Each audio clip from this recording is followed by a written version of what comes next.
Hey, how's it going, everybody? It is Josh Thomas here from TheBitBlock, and I am joined by friend to the channel, Mr. Rogersbase. That's right. I'm recording this in my car at YouTube Space because the entire space is closed out for an event today. I couldn't record the videos I wanted to record, and I don't have time to go back to my apartment in Glendale because I'm picking up my mom from the airport. So we are recording this from inside of my car, which is why it probably sounds like garbage right now. Wait, so your mom's flying out of Chicago, right? Yeah. She must have missed the storm then, because there's literally, like, tornado weather going on. This is the second time we're recording this. We had to stop one time because tornado sirens were going off in my neighborhood. Right. Yeah, so we're going to talk about Nintendo's Nindy Direct event thing that they had today. So right off the bat, actually, I just want to say it's funny because during, like, the Wii U era, I didn't really care too much about indie games. But I am genuinely excited for some of these indie games about as much as I am first-party content. And it's kind of let me explain something to you, why that probably is. That's because Nintendo has made a point to court good independent developers this time around. Before, they were like reaching out to certain indie devs, like the guys behind Shovel Knight and things like that, but really they were just like letting people run wild on the eShop and create whatever they wanted because they wanted more games for the Wii U.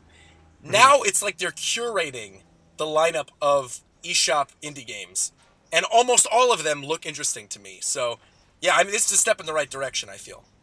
Yeah, definitely. I mean, like I said, there's a lot of exciting stuff to go over here. So let's just have a nice little overview discussion about Nintendo's latest Nindies Direct. Roger, what stands out to you here? So, I love Blaster Master. I love that Blaster Master's coming back, Blaster Master Zero. Overcooked looks incredible, and considering the fact we just talked about wanting a local multiplayer HD Rumble cooking game on the platform.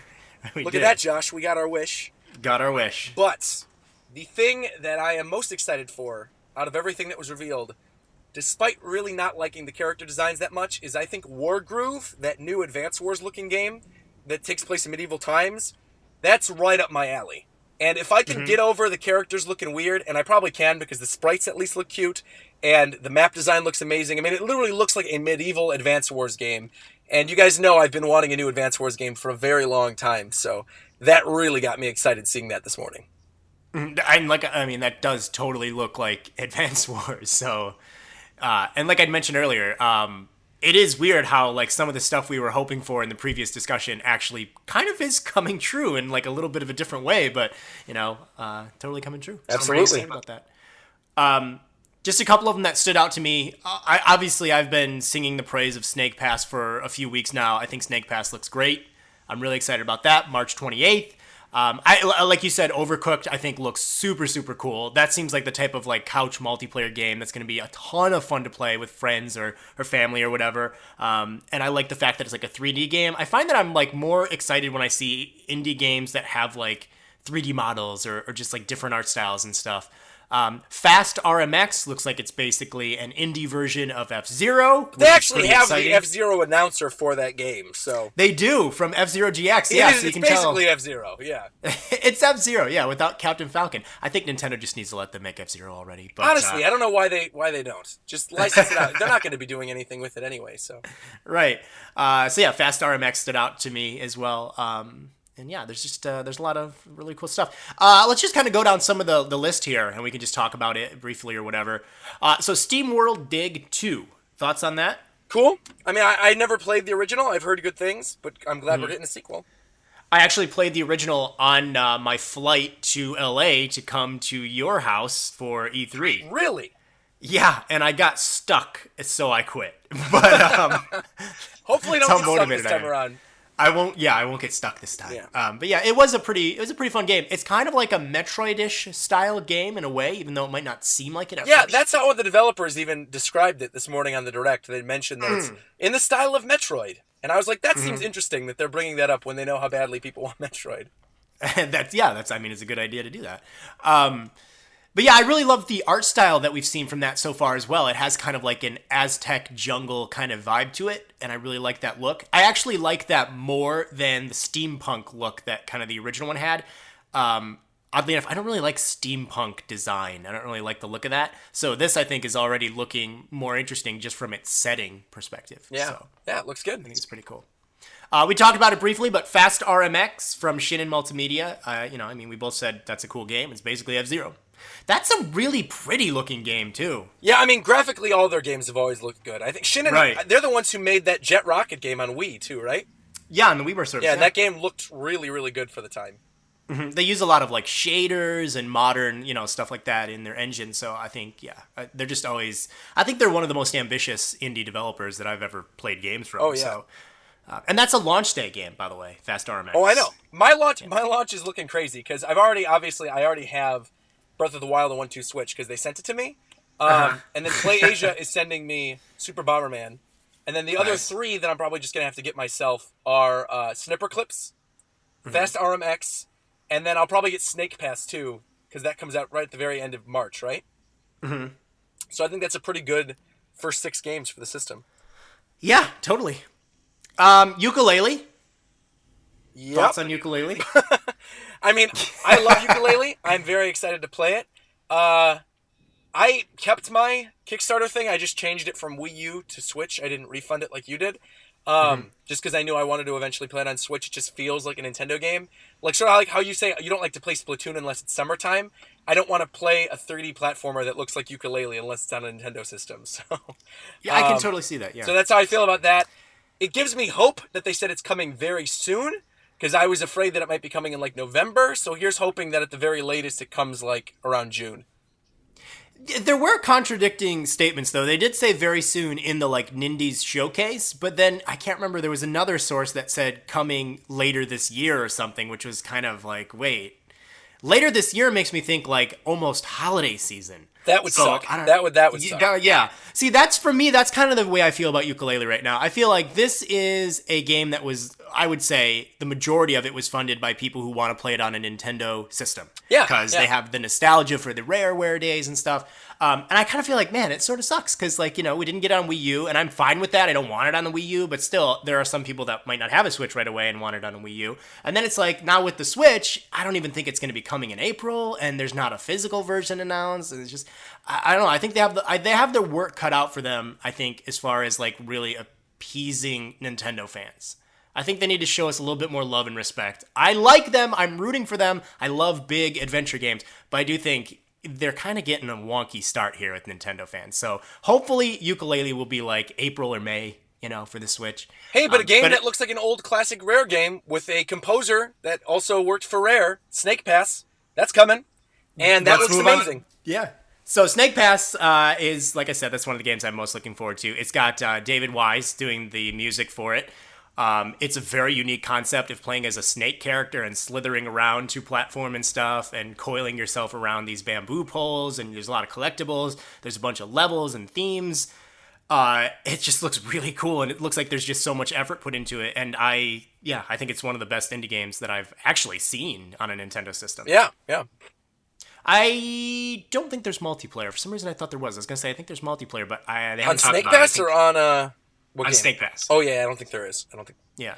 Maybe the sequel, Snake Pass 2. Add in multiplayer. It looks really good, by the way. It looks basically the same as the other versions on PlayStation 4 in that. So I was really happy to see how it translated very, very well. I think the technical aspect of that game is the physics engine. So long as they get that right, I think, it's going to look great otherwise. Mm-hmm. It's made in Unreal, and Unreal translates to the Switch really, really quickly. Yep. So that's cool.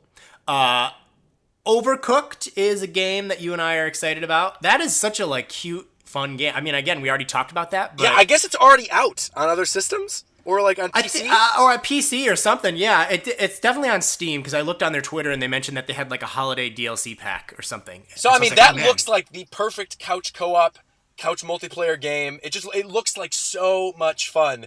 And just like I mentioned earlier, it's like we wanted an HD Rumble cooking game. And we got one. And to be honest, this looks better than that cook-off one that was on Wii that we both liked. So I am extraordinarily stoked for Overcooked. And I think it's coming relatively soon, right?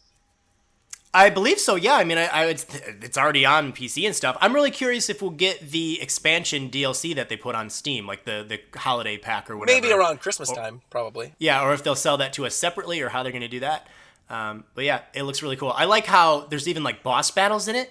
Did you see there's this big spaghetti and meatball monster that you're fighting? I have not seen that, but I already want that in Smash Brothers. New playable fighter. Yeah, absolutely. Spaghetti monster. Yeah, but Overcooked is definitely one that I think should be on everybody's watch list. Next is Goner. I've talked about this a bit in the past when I did a six Switch games that like you have to check out or whatever. I can't remember the title of it. But Goner looks really unique. I love the art style. I love the colors in that game. Seems like it'd be really fun to play. Just the gameplay looks really fast and really tight and pretty cool. Has a kind of weird, quirky vibe about it. Do you know much about Goner? Have you looked into it? Or? Yeah, I mean, I watched the trailer after you talked about it in your video recommending certain indie games on Switch, and I was like, this looks like a lot of fun. There's a flying whale. I'm down. Yeah, there is a flying whale. This is true. And it's really cool when you're the character you play as, you can like lose your limbs when you get hit, and you have to like go over and pick them up and put them back on. So like you can lose your head, and you have to go pick up your head. So it's seems pretty crazy. Yeah, And, I mean, I will absolutely pick that one up. I think that game, Overcooked, and then some of the other ones that I know we're going to be talking about a little bit later. Snake Pass, of course. I mean, those are all like day ones for me. I feel like the variety is there with a lot of these games, and they all sort of have the certain like the je ne sais quoi that Nintendo games have. And we talked about this in a previous discussion too. Like Nintendo's courting third parties that have that certain X factor that makes Nintendo games special. Street Fighter, Bomberman, Puyo Puyo, Tetris, Blaster Master, which we saw today. Like there's a lot of those old retro ones, but also they're reaching out to these independent developers that I feel like understand Nintendo platforms, like Shovel Knight and Snake Pass, and even Goner and Tumbleseed. Tumbleseed it reminds me like an art style game. The art style games on 3DS. So I'm down for all of these titles, and I know my wallet's going to be crying later in the year. I'm so happy that we see eye to eye on that, because I've actually had some people tell me that I'm full of garbage when I say that certain games probably just won't sell on Nintendo because they just don't have that X factor that makes a Nintendo game a success. Right, if you make a Street Fighter or Bomberman, of course it's going to sell. But if you put Assassin's Creed or Call of Duty, it's not. It's just, it's not going to find a huge audience. It's not going to find an audience big enough to make it like worth doing. But yeah, there's also Runner 3, which I think was a total surprise in this. I don't think that was even rumored or anything. I could be wrong. I played Runner, I think 2 on the Wii U, and I thought it was pretty fun. I played the original Runners a bit on like WiiWare. It seems like I don't know, it seemed like one of the levels they showed off looked like it was ported in from the previous version or something, with like the pancakes and food in the background. And the music seems similar. I'm not a fan of that series. I mean, it's fine. Like, I'm glad people enjoy it, but it's not my cup of tea. Like, I'm not probably gonna play that. Yeah, I don't know. I kind of feel sort of the same way. I get the appeal behind it. I love rhythm games, but for some reason that one just didn't click with me necessarily. But I mean, I think it's cool that it's exclusive to the Switch. Absolutely, of course. That developer has given Nintendo a lot of support, and I know that it has a pretty big audience. I mean, they even put Commander Video as a trophy in Smash, so it's not... Right, that's true. That's true. So yeah, I mean, maybe when I see more of it, I'll give it a chance. It seemed like this one was definitely even more trippy and weird. Like some of those levels they showed later in like the footage looked really strange, and one of them was like a 2D animation and stuff. So it's one of those that I think I'm kind of like wait and see on. I hate, you're gonna listen. This is a true Josh comment here. I cannot stand Commander Video's shoes. He has horrible shoe fashion. So this is going to be weird. I agree with you. I think his shoes stand out, and I think it's weird. I think they should just make him all dumb. Black. He doesn't need shoes. Yeah, I don't like his shoe style at all. That's why I don't like the game. It's 0 out of 10 for me. No, I'm just kidding. Then there was this game. Did you see? It's called Flipping Death. Yeah. When the guy was singing in the trailer, I'm like, oh, this is like hitting that Nightmare Before Christmas vibe that I think I might like. But I don't know. Something about the art design is not doing it for me. It's very kind of like, it is kind of like Tim Burton. I would be surprised to learn if this is not a British developer. For some reason, the art just really screams British developer to me. Yeah, it does. It seems like that. Like a little bit Aardman animation in a way. But I actually do think this game looks really good. Like, I am sort of tired of a lot of the like 2D sprite pixel-based games. So whenever I see a developer actually putting like a unique art style in, I'm automatically going to give them props for that. I think that the gameplay idea, though, is really cool here. It's almost kind of got like a Geist thing going on to where you possess humans and then you like make them do things. Like one guy was like, I think he was like painting a boat or something. I don't know how he was painting it. He was like vomiting. Oh, his tongue was like painted blue and he was like painting the boat with his tongue. Like you were making him do this. So I don't know. I think that game actually looks like the gameplay and just the humor could be really cool. Yeah, so gameplay-wise, I'm going to give it a chance for sure. I think a lot of these games I'm going to give a chance, even if they're even if they're not like immediately standing out to me. I will definitely try a lot of them, and that's one of them I will. Mm-hmm. And like that one's cool because they have this thing where you like there's like two sides to the world where you can flip it and see what was going on the other side. I think that's a really neat mechanic. It's sort of like what they did in Super Paper Mario, only looks good. You're gonna trigger a lot of Nintendo fanboys, buddy. Super Paper Mario is garbage. All right, let's move on. So we did talk a little bit about Tumbleseed. I think Tumbleseed looks great. I talked about it in a previous video, that 6 Switch games you can't miss. Yeah, I just think that looks great. I think it's got a great soundtrack. It's got a really unique art style. The gameplay looks really cool and addictive. Definitely one that I am going to be picking up right away. I'm chewing ice because it's really hot in my car right now. You're chewing ice cream? Ice. I had ice because I went to lunch before I came to YouTube Space, and it's really hot. I don't want to put my air conditioning on because I know it's going to ruin the audio. So I'm just sitting in my hot car, eating ice, talking about Nintendo games. So for me, those are mostly the ones that stood out. There are obviously more. There's stuff like Graceful Explosion was one that could potentially be cool. You know, one of the things that they mentioned a lot that I was kind of excited about is the idea of using the 3D Rumble. I can't wait. You know what it feels like, actually. I don't know what that HD feels Rumbles. like. Oh, that's right. Yeah, you don't have a Switch. Yeah, thanks for reminding me. Sorry. Yeah, no. HD Rumble's amazing. Is it the real? So that's the question I have for you. Like when they keep talking about the HD Rumble in this like Nindy showcase and stuff, and for me, I want it to be what they hype it up to be. I want it to be cool. I want it to feel as cool as they claim it is. Is it true? Is HD Rumble actually going to make these games more? I mean, it's incredible in HD in 1-2 Switch. It's awesome, mm-hmm. And like specifically that ball count game blows my mind. I still don't know like how they did that. So I could even like imagine some things they might do for that cooking game where you're like swirling ingredients or something. Like I really do think it's going to make a lot of these indie titles really stand out and make them even better on a Switch platform. Okay, yeah. They were like in the cooking game, Overcooked. They mentioned how you'll like be able to feel the water boiling or like the dish sizzling or chopping and stuff. So that could be super, super cool. I'm surprised you didn't mention Blaster Master though in your rundown of games. Well, so the thing is, a lot of people are talking about that. Is that like a sequel to an old game? Yeah, so there's a really classic old NES game called Blaster Master, which is where that dun dun dun dun dun dun dun dun dun like that song comes from. I did recognize the music, yeah. Yeah, and it's like a classic old Nintendo game, and I never ever thought we were ever going to get a sequel to that. That to me speaks to the same audience that like was really excited for Mega Man 9 when they first announced it back on WiiWare. And so I think it's great that we're getting a sequel. Inti Creates is a great developer, and I think they do the Azure Gunvolt games, if I'm not mistaken. So yeah, I'm super stoked for Blaster Master Pro, and I'm also really excited for Wargroove, which is that Advance Wars looking game. Like I said, I'm not a huge fan of the character design, but I am absolutely stoked to play a new Advance Wars-esque game on a home console. So, it's kind of cool how you can make your own stage in that game. Well, you could do that in Advance Wars too. You could make your own maps and then share it online with people. Yeah. Oh, cool. Okay. Yeah, that's a mode ripped straight out of Advance Wars.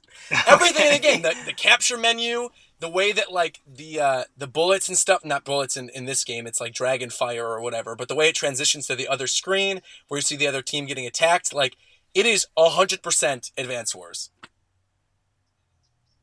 Okay, cool. What about Shakedown Hawaii, the sequel to Retro City Rampage? I don't care about that.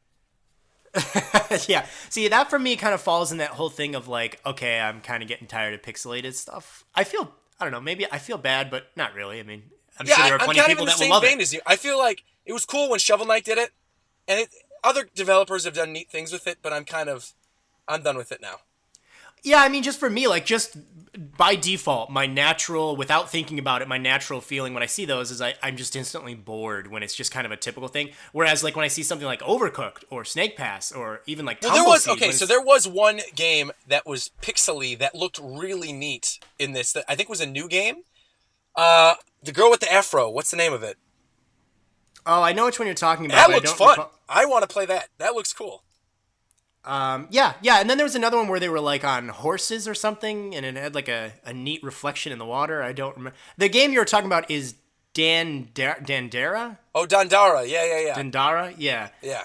And then there was some game after that with horses or something that was pixelated. And then, of course, seeing Stardew Valley on the Switch is awesome, too. I love that game on Steam, so to be able to play that on Switch is going to be great. See, I have no idea. I've seen that game You would before, love but I have no It's idea like what it is. Animal Crossing and Harvest Moon, basically. Oh, okay. And the game with the 2 horses was called Kingdom 2 Crowns. I guess the Switch version has multiplayer added in, so, I mean, that's a good bonus. Yeah, I think you're going to love Stardew Valley. I think if you've never played it before, you're going to sink a lot of hours into that game. Okay. I've definitely seen that logo before, and I've heard people talking about it. Was that on the Wii U? It was not. I think it was on Steam, and I don't even know if it's on any other main platforms yet. Oh, okay. Yeah. All right. So I think that for the most part, I mean, there's a ton of developers that Nintendo is working with, indie developers that Nintendo is working with. But I think that is kind of the gist of everything that was talked about. I mean, that Toe Jam and Earl game is coming. Yeah, which I thought Cave Story is coming back. They're going to bring Cave Story. Yep, that's going to be cool. Mm-hmm. So I think what I take away from this is I almost wonder if AAA developers need to step up their game to meet up the standards of what indie developers are doing, especially on Switch. Yeah, I mean, indie developers I think are taking a lot of risks this time around, and I also think, like I said, a lot of them look like classic Nintendo games. So big third parties, big studios, step it up. Make your games great. Yeah, and I mean, I think one of the things I like how we're kind of seeing indie developers evolve in terms of we're looking at stuff like the cooking game and Snake Pass and Fast RMX and Rhyme to where they're I mean, if I didn't know who developed those, I would assume they were just a big studio. Yeah, you know what absolutely. I mean? And I kind of feel like big AAA developers, they should look at indie developers and take that as inspiration and be like, okay, we don't need to invest $10 million into a game for the Switch in order for it to be something fun that's going to make money and get a lot of people excited. We can make excited. a small indie budget type game, and if it does well, then we're going to see a lot of returns on it. Yeah. Mm-hmm. Yeah. So I am shocked, but for the first time ever, I actually watched one of these indie. I usually avoid the Nindy stuff. I've never really watched it. But I watched it, and there's a lot of exciting stuff coming out from indie developers. I kind of just look at them as being third-party developers at this point. I don't really know if indie developer is a term that we need even to continue on. Yeah, I think at this point you pretty much have to. I mean, they are like the third parties of the Switch, so. Right. So, good stuff all around. Lots to be excited about. I think that it's funny how Nintendo's the Switch lineup really kind of got fat the closer we got to the launch. Got fat. There's a lot of meat. P-F. Or no, how do you spell it? P-H-A-T. Fat. Hey, we got a nice fat-ass Switch lineup of Thick games. Switch launch lineup. So, Roger, thank you for dying of heat exposure in your car. Dude, I gotta open my door right now. Oh my god. It is so... I've been waiting the whole discussion to do that. Oh my god. It is brutal right now. I don't feel too bad for you because it's tornadoing by you. I shouldn't complain. It's tornadoing. But also, it's been really cold. Well, it was warm today. That's why we had huge tornado stuff going on. But yeah, we're going to probably wrap this one up. I'm going to go check my car for hail damage because it was hailing like crazy during this. And hopefully it's not damaged, especially considering my car is a convertible, so I don't want that top to be ruined. But Roger, I know that people know they can find you at Rogersbase on the YouTubes and places, but you also have a second channel. That's right. I just made a new gaming channel called Game and Vlog. It's already doing pretty well actually for a second channel. I was shocked. Where I talk about Nintendo stuff. I talk about Nintendo stuff on my main channel still too, but for vlogs and gameplay and stuff, I moved that all to Game and Vlog. So check that out too. Yeah, definitely. I am very excited that Roger has a second channel and he does kind of just whatever and can do video game stuff. Like you do the Roger Rambles, which I listen to while doing crunches. Which is great. That's what you should listen to. That's how you should listen to it, I should say. You need to make another one, though, because I've watched that one 3 times now. Have you really? Yes. Oh, yeah, I'll make a new one. Don't you worry. We need a new Roger Rambles. But yeah, check him out on Twitter. Woo! I'll put the links in a comment and pin the comment below. But yeah, Roger, thank you so much for talking with me about indie games. We are literally 2 days away from the Switch launching, but Roger doesn't really need to worry about the Switch launch because he's had one for 3 months. Oh, I've had one for a week, and it's been it has been amazing. I imagine. All right. Thank you for listening, guys. Talk to you later. Bye-bye. Bye, everybody.